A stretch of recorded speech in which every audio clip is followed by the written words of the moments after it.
पूर्वी तुम्ही कधी पाहिलेय का? स्क्रू हे खिळ्यासारखे दिसणारे एक साधे यंत्र आहे. याला उंचवटे असतात. स्क्रूवरील उंचवट्यांना आटे असे म्हणतात. ही एक प्रकारची उतरणच असते. स्क्रू आकाराने खूप छोटे किंवा खूप मोठे असू शकतात. हातोड्याने लाकडामध्ये खिळा ठोकता येतो.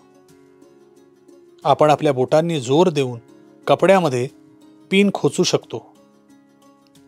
पण स्क्रू कुठल्याही वस्तूमध्ये जोर लावून ठोकता किंवा खोचता येत नाही. वस्तूमध्ये स्क्रू बसवण्यासाठी स्क्रू फिरवावा लागतो. स्क्रूवरच्या आट्यांमुळे स्क्रू वस्तूमध्ये ओढला जातो. ही वस्तू लाकूड, धातू, प्लास्टिक किंवा कॉन्क्रीट अशा पदार्थांनी बनलेली असू शकते. फिरकीचे झाकण असलेली बरणी हे सुद्धा स्क्रूचे उदाहरण आहे. तुम्ही तुमच्या हाताने हे झाकण फिरवू शकता. काही स्क्रू फिरवण्यासाठी स्क्रू ड्रायव्हर या विशिष्ट साधनाची आवश्यकता असते. स्क्रूला अनेक आटे असल्यासारखे दिसते, पण प्रत्यक्षात त्याला एकच आटा असतो.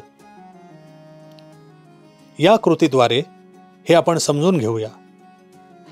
कागदाचा एक त्रिकोण कापू आणि त्याच्या मोठ्या बाजूला लाल रंगाने जाड रेष काढू.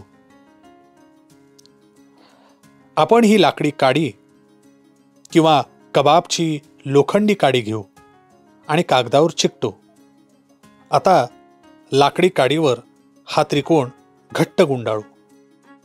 टोक डिंगाने चिकटवून टाकू. काडीभोवती दिसणाऱ्या लाल रेषा या स्क्रूच्या आट्यांसारख्या दिसतात. या दोन रेषांमधल्या अंतराला पिच असे म्हणतात. प्रत्यक्षात ही एकच रंगीत रेषा आहे, पण आपल्याला पेन्सिली भोवती अनेक रेषा गुंडाळल्यासारखे दिसते. आता तुम्हाला समजेल की जरी स्क्रूला एकापेक्षा अधिक आटे आहेत असे दिसत असले तरी प्रत्यक्षात हा एकच आटा आहे. तुम्ही त्रिकोणाचा आकार बदलून आणि वेगवेगळ्या जाडीच्या पेन्सिली किंवा सायकलचा स्पोक यासारख्या वस्तू वापरून हा प्रयोग करून पहा. या प्रयोगातून दिसणारे वेगवेगळ्या प्रकारचे आट्यांचे प्रकार बघा. तुम्ही हीच निरीक्षणे एक स्पोक घेऊन आणि सगळे एकत्र करून बघू शकाल का?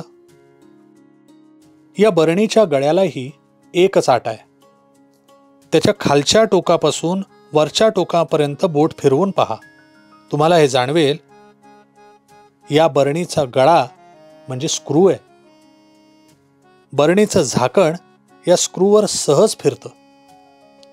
तुम्ही ते आतमध्ये ढकलू शकत नाही.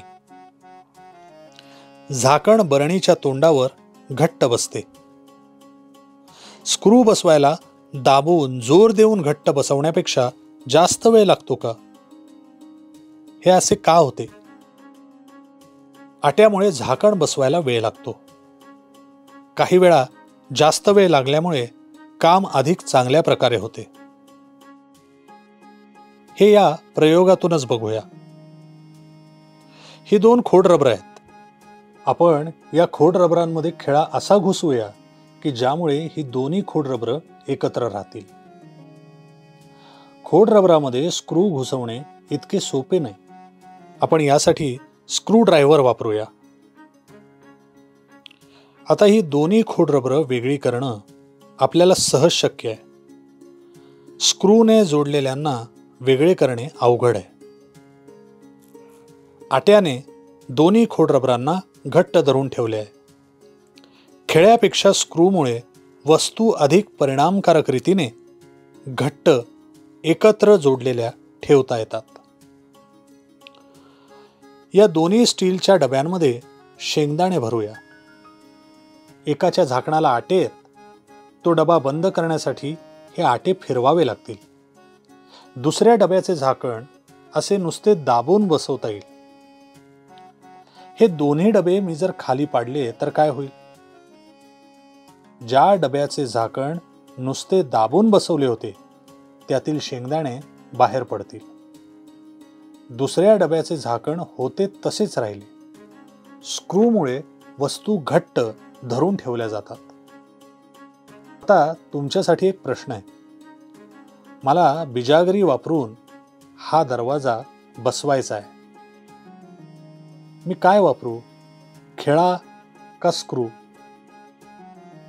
ह्या बिजागऱ्या स्क्रू वापरून बसवल्या जातात. खिळ्यांपेक्षा स्क्रूमुळे वस्तू घट्ट बसतात. या ऑटोमोबाईल जॅक सारख्या वस्तूंमध्ये वस्तू उचलण्यासाठी स्क्रू वापरले जातात. आपण पाणी सुद्धा स्क्रूचा वापर करून उचलू शकतो. वेगवेगळ्या वस्तूंसाठी वेगवेगळ्या आकाराचे आणि मापाचे स्क्रू असतात. धान्य वाहून नेण्यासाठी स्क्रू कन्व्हेयर वापरला जातो. तो सहसा कोरड्या पदार्थांची वाहतूक करण्यासाठी वापरतात. लाकडी स्क्रू हा पाचरेसारखा असतो. काही स्क्रू वापरून पदार्थांची वाहतूक करता येते, तर काही जमिनीमध्ये मोठी भोके करण्यासाठी वापरता येतात. स्क्रूमुळे अगदी सहजपणे वस्तू घट्ट बांधून ठेवता येतात. हा स्क्रू गेज किंवा मायक्रोमीटर खूप लहान अंतर बिनचूकपणे मोजण्यासाठी वापरतात. खूप छोटे रेषीय अंतर मोजण्यासाठी खूप जास्त वर्तुळाकार गतीची आवश्यकता असते. ही ड्रिलिंग मशीनची बिट्स म्हणजे स्क्रू आहेत. फरक फक्त एवढाच आहे की ती कोरलेली आहेत. याच्यामुळे भोक पाडताना पदार्थ बाहेर पडतो. स्क्रू, नट बोल्ट, खिळा. बोल्ट हा चपट टोक असलेला स्क्रू असतो. बोल्टला जवळजवळ असलेले अनेक आटे असतात. नटमुळे बोल्ट जागेवर राहतो. नटच्या आतल्या बाजूला आटे असतात. दोन भाग जोडताना आपल्याला नट खूप वेळा फिरवावा लागतो. लाकडी आणि धातूचे भाग जोडण्यासाठी नटबोल्ट वापरतात. आर्किमिडीजचा स्क्रू पाणी खालच्या पातळीवरून वरच्या पातळीवर चढवण्यासाठी वापरतात. एका पोकळ पाईपच्या आत स्क्रू असतो. स्क्रू साधारणपणे पवनचक्कीच्या मदतीने, हाताने, पाळीव प्राण्यांच्या सहाय्याने किंवा मोटरसारख्या आधुनिक साधनांच्या मदतीने फिरवतात. आपण एक वेगळ्या प्रकारचा आर्किमिडीजचा स्क्रू बनवूया. आपण एक प्लॅस्टिकची ट्यूब आणि गोल पीव्हीसी पाईप घेऊ. ही प्लॅस्टिकची ट्यूब या पाईप भोवती गुंडाळू. हे टोक वायरनं बांधले आहे, तर हे दुसरे चिकटपट्टीने. हे भांड म्हणजे टेकडीच्या पायथ्याशी असलेलं तळं आहे असं समजूया. त्यात पाणी भरू. यात थोडी शाई टाकू. रंगीत पाण्यामुळे ते ट्यूबमध्ये कसे वर चढते ते आपण पाहू शकू. हे भांड उंचावर आहे. आपण आर्किमिडीजच्या स्क्रू सारखी यंत्रणा वापरून हे वरचं भांड भरू. मी या पाण्यात ट्यूब बुडवून ट्यूब फिरवतो. तसे तसे थोडे पाणी ट्यूबमध्ये शिरून पहिल्या वेढ्याच्या तळाशी स्थिरावते. मी जसा जसा ट्यूब फिरवत जातो तसं तसं ट्यूबमध्ये शिरणाऱ्या पाण्याच्या दाबामुळे पाणी वर ढकलले जाते.